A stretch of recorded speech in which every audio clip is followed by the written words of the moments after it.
Assalamualaikum warahmatullahi wabarakatuh.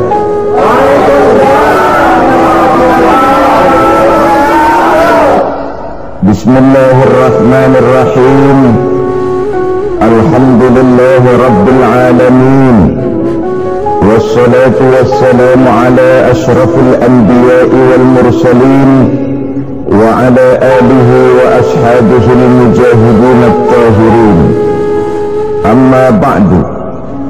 Saudara-saudara kaum muslimin rahimakumullah, bagi kita umat Islam, contoh ideal, figur sentral yang sepatutnya jadi idola tidak lain adalah junjungan kita Nabi besar Muhammad sallallahu alaihi wasallam. Beliau menjadi contoh dan panutan oleh karena kepribadiannya yang kompleks, sejak dari seorang pemimpin negara yang adil sampai kepada seorang jenderal yang gagah berani di medan perang, sampai kepada seorang diplomat yang ulung, pedagang yang jujur, suami yang bertanggung jawab, ayah yang penuh kasih sayang dengan anak-anaknya, dan di dalam keseluruhannya beliau merupakan uswatun hasanah. Termasuk dalam membina rumah tangga bahagia, contoh kita tidak lain adalah rumah tangga beliau. Bagaimana sih rumah tangga Nabi kita itu? Beliau berkata dalam dua kalimat yang singkat tapi punya pengertian yang sangat luas dan dalam tentang rumah tangganya. Beliau mengatakan, baiti jannati, rumah tanggaku adalah surga bagiku. Satu cerminan yang merupakan refleksi dari keadaan yang membawa kebahagiaan. Padahal sepanjang sejarah yang kita baca, rumah beliau kecil saja. Sarapan pagi pun cuma seteguk air zam-zam, sepotong roti, kadang-kadang sebutir kurma. Tidurnya di atas kain kasar yang separuh jadi selimut, separuh jadi alas tidur. Tetapi di tengah kondisi yang semacam itu, beliau sanggup berkata, baiti jannati, rumah tanggaku adalah surga bagiku. Kenapa kita yang hidup di zaman sekarang, di mana fasilitas sesungguhnya serba lebih menunjang untuk berkata semacam itu, malah kita berkata sebaliknya, baiti nari, rumahku adalah laksana neraka bagiku. Padahal kalau dilihat, rumahnya pun kadang-kadang bertingkat, kendaraan serba berkilat, uang banyak berlipat-lipat, istri pun tak kurang cantik memikat, kadang-kadang jumlahnya 4. Tapi tiap hari kiamat tidak ada ketenangan dan ketentraman di rumah tangga. Saudara hadirin kaum muslimin rahimakumullah, mengapa Rasul sampai mengatakan baiti jannati, rumahku adalah laksana surga bagiku? Inilah pokok pembicaraan kita pada pertemuan kali ini.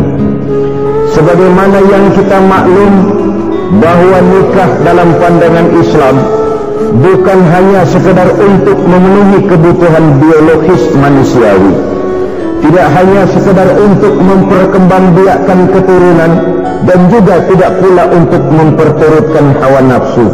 Lebih daripada sekedar itu, nikah dalam pandangan Islam merupakan ibadah. Oleh karena ibadah, maka seluruh tujuan ibadah, apakah dia bernama sholat, apakah dia bernama puasa, zakat, sedekah, haji dan lain sebagainya, seluruh daripada tujuan ibadah, target utamanya adalah mardatullah atau keridhaan daripada Allah Subhanahu wa ta'ala. Kalau nikah itu ibadah, maka sesungguhnya tujuan utama dari pelaksanaan suatu pernikahan tidak lain hanya untuk mencari keridhaan dari Allah Subhanahu wa ta'ala.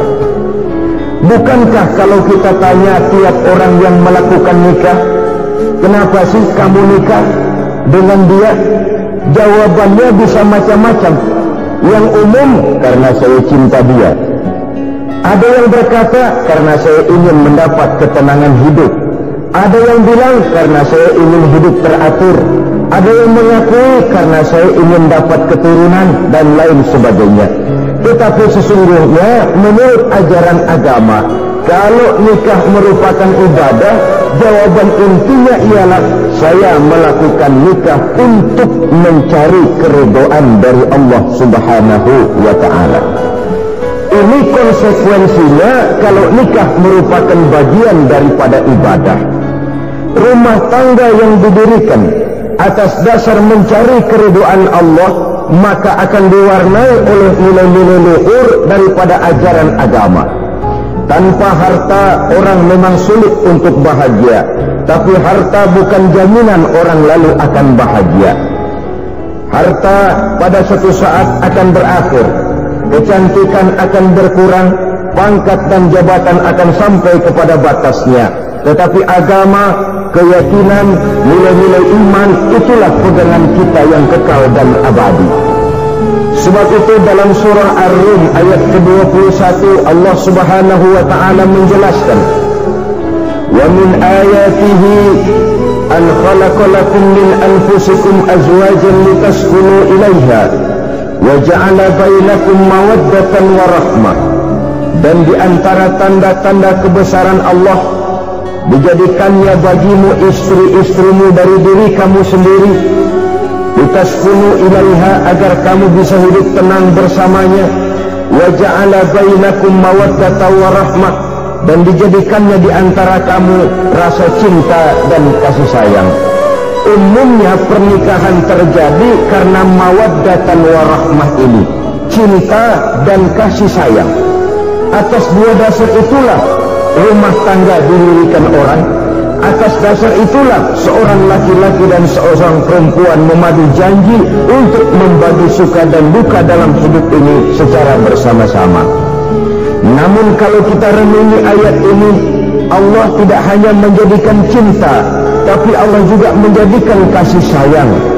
Apa bedanya cinta dan kasih sayang? Apa bedanya mawaddatan warahmah ini? Saudara, mawaddah yang artinya cinta, itu sasarannya biasanya adalah jasmani, kecenderungan biologis. Itu akan berakhir. Orang yang mendirikan rumah tangga cuma karena kecenderungan biologis, cuma karena rasa cinta semata-mata, cinta biasanya terkait kepada keindahan. Betul apa benar? Biasanya orang mudah jatuh cinta kepada sesuatu yang punya nilai keindahan. Makanya anak muda jarang yang jatuh cinta sama nenek-nenek. Cinta selalu memandang segi keindahannya. Ini yang namanya mawaddah. Allah tidak mengingkari itu, silakan. Bahwa manusia secara naluri senang kepada serba keindahan, wajar-wajar saja. Tetapi tidak cuma mawaddah, Allah juga menciptakan rahmah, kasih sayang. Mawaddah mungkin ada akhirnya, tapi rahmah tidak akan pernah ada akhirnya. Kalau mawaddah adalah berkecenderungan kepada biologis, jasmaniah, maka rahmah kecenderungan kepada nilai-nilai rohani, kepribadian, kejiwaan, dan lain sebagainya. Dikala pernikahan di bawah umur 40 tahun, mungkin masih banyak mawaddahnya, rasa cintanya. Tapi 40 bahkan 50 tahun ke atas, rasanya orang berumah tangga kalau sudah 50 tahun ke atas itu lebih banyak kasih sayangnya ketimbang cinta-cintaannya. Kalau satu rumah tangga hanya didirikan atas dasar mawaddah saja, atas dasar cinta saja, padahal cinta itu terpaut kepada hal-hal keindahan, keindahan satu saat akan menurun. Ya tentu sebagaimana yang kita maklum bersama-sama, belum punya anak memang cantik. Sudah punya anak, kecantikan mulai menurun. Punya anak 2, kulit mulai mengkerut. Punya anak 3, onderdil mulai dol. Punya anak 4, apalagi tidak pandai merawat diri, persis dompet tanggung bulan. Kalau rumah tangga didasarkan kepada rupa yang cantik saja, cinta akan bisa berpindah. paling tidak akan berkurang nilainya. Sebab itu Allah tidak hanya menyediakan mawaddah warahmah, dijadikannya di hatimu itu tidak cuma sekedar cinta, tapi juga kasih sayang. Nah, kasih sayang inilah apabila berakar dan berurat dari nilai-nilai keagamaan yang akan menopang jalinan rumah tangga bahagia, mengukuhkan usaha untuk mencapai mardhatillah atau keridhaan daripada Allah Subhanahu wa taala. Dengan demikian, berumah tangga bukan tujuan. Ini kalau kita lihat dari segi agama. Berumah tangga cuma alat untuk mencapai mardhatillah, keridhaan daripada Allah. Seorang suami yang pergi pagi pulang sore peras keringat banting tulang mencari nafkah untuk menghidupi keluarganya, kalau niatnya untuk mardhatillah, maka pergi usahanya adalah ibadah. Sementara si suami pergi berusaha, istri di rumah mendoakan suaminya, itu juga merupakan bagian daripada ibadah. Marilah kita biasakan membina satu rumah tangga untuk mencapai keridhaan daripada Allah Subhanahu wa taala. Ini motif dasarnya. Karena itu Rasul Anas bin Malik pernah bercerita, bertahun-tahun saya membantu di rumah tangga Rasul. Selama tahun-tahun yang panjang saya membantu di rumah tangga beliau itu, kata Anas bin Malik, belum pernah kok saya mendengar kata-kata kasar, keras, membentak-bentak. Belum pernah saya melihat ada piring terbang, sandal melayang, ada penggorengan nyetir di atas. Belum pernah, padahal tahun-tahun yang panjang sudah saya lalui. Itu rumah tangga Rasul. Istrinya lebih dari satu, tapi tenang, ayem, adem. Walaupun gosip selalu ada. Ini loh ya, namanya hidup berumah tangga. Jangankan rumah tangga kita manusia biasa, rumah tangga Rasul pun tidak luput dari gosip yang kita kenal dengan hadisul ifki itu. Itu sampai tercatat dalam sejarah.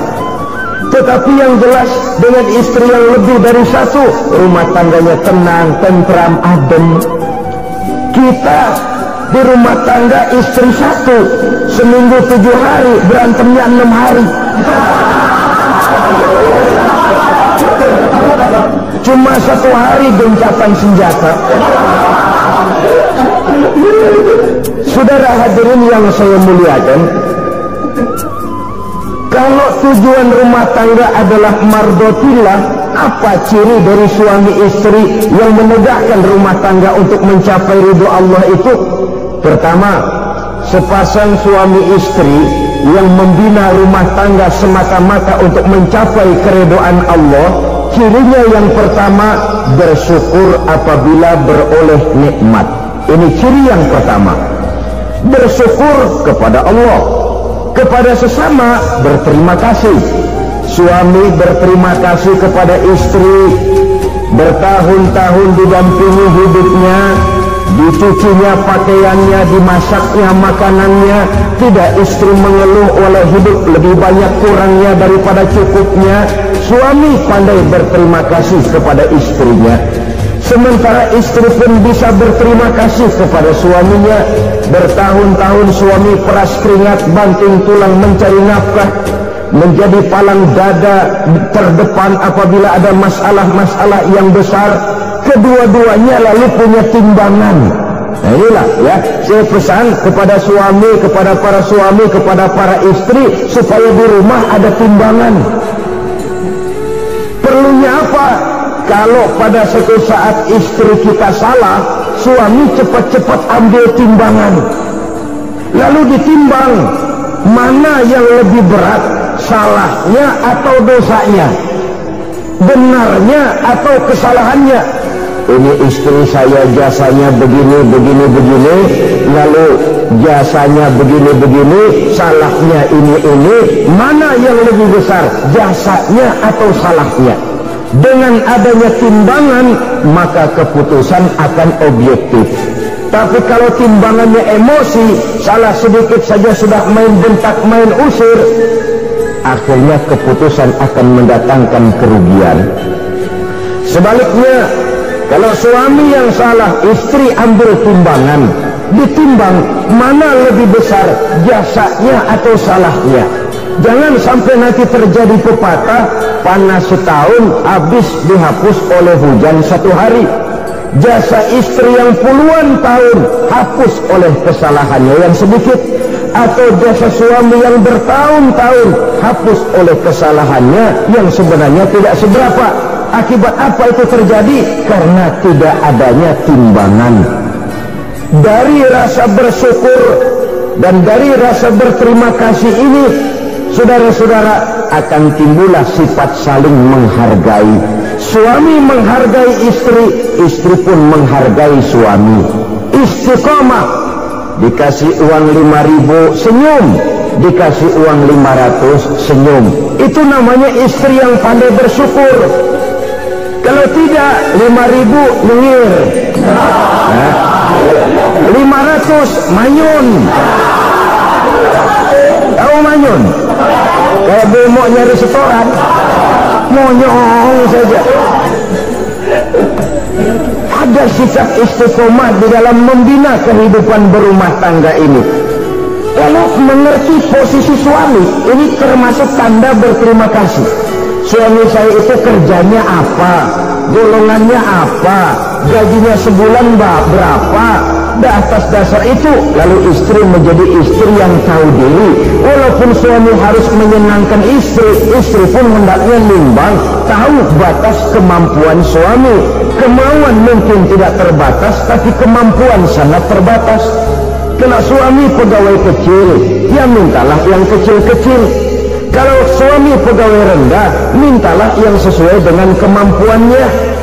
Jangan suami gajinya cuma 50.000 sebulan, istri menuntut minta dibeliin gelang yang kayak velg becak. Tentu sudah overacting namanya. Saudara hadirin yang saya muliakan, kunci awalnya bersyukur kepada Allah. Kalau sudah bisa berterima kasih kepada manusia, hati ini akan mudah bersyukur kepada Allah. Rumah tangga yang pandai bersyukur, berapapun kecilnya nikmat, bukan kecilnya yang dia lihat, tapi karunia Allah yang dinilai. Sehingga dari rasa berterima kasih kepada manusia akan timbullah rasa syukur kehadirat Allah Subhanahu wa ta'ala. Itu yang sering diistilahkan orang, kalau dia punya mobil, dia berkata alhamdulillah kita punya mobil, tetangga kita cuma punya motor. Kalau dia punya motor, syukur kita punya motor, tetangga kita cuma punya sepeda, kemana-mana kekejek melulu. Kalau dia punya sepeda, alhamdulillah punya sepeda, tetangga kita sebelah tidak punya apa-apa, kemana jalan kaki saja. Kalau dia jalan kaki, alhamdulillah kita masih bisa jalan. Tetangga kita sebelah lumpuh bertahun-tahun nggak kemana-mana. Kalau dia lumpuh, alhamdulillah kita masih hidup. Tetangga kita kemarin mati, nggak balik lagi.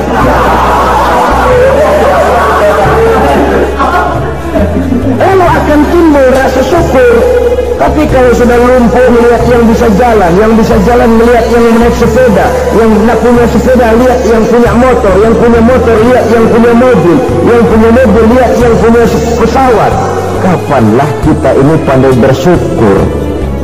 Sebab kesenangan seperti pelangi, tidak pernah di atas kepala kita, selalu kelihatannya di atas kepala orang lain.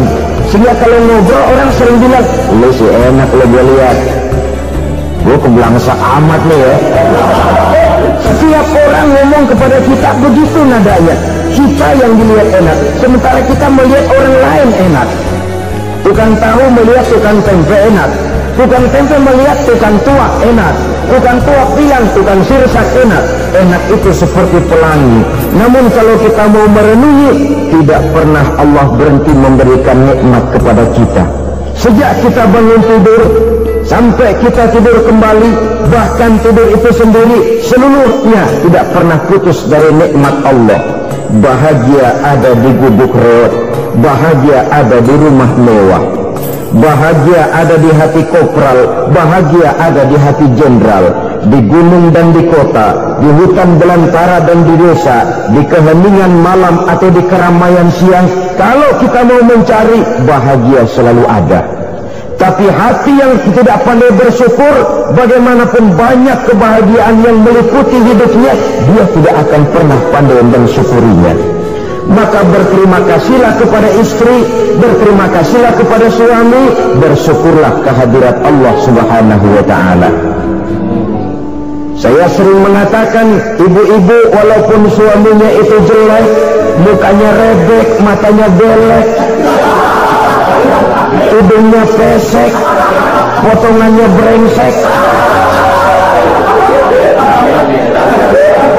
kalau memang merupakan suami, tepuklah dada, suamiku adalah Arjunaku. Asik. Sebaliknya, seorang suami bagaimanapun kondisi istrinya, kalau itu memang jodohnya, beranilah berkata, istriku adalah Romeoku, istriku adalah Julietku, atau istriku adalah Sri Kandiku. Biarin fengkor ya fengkor, mensyukuri. Kalau tidak mensyukuri, yang timbul lalu sesalan. Kalau sudah sesalan, mudah umpat mengumpat, caci mencaci dalam rumah tangga, lalu terjadilah kegaduhan. Ketenangan sulit kalau sudah tidak ada unsur saling menghargai itu. Lebih celaka lagi kalau sudah mengarah kepada penyesalan. Kata istrinya, bang, gue nyesel kawin sama lu. Suami digituin mungkin gede kepalanya. Kalau lu nyesel apalagi gua, makin nyesel. Iya, coba pikir bertahun-tahun kita berumah tangga, memangnya abang bisa beliin apa sama saya? Itu juga berobok kalau nggak ngeridit, bang. Kalau nggak ngeridit, memangnya kamu bayar kreditan pakai daun pisang? Saudara hadirin yang saya hormati, ini saya tekankan kepada ibu-ibu karena penyakit perempuan umumnya. Pernah Rasul itu pulang Isra Mi'raj cerita, saya pulang Isra Mi'raj diperlihatkan neraka. Neraka ya Rasul? Lalu bagaimana? Saya lihat kok isinya kebanyakan perempuan. Perempuan. Laki juga tidak sedikit. Cuma kebanyakan kok perempuan.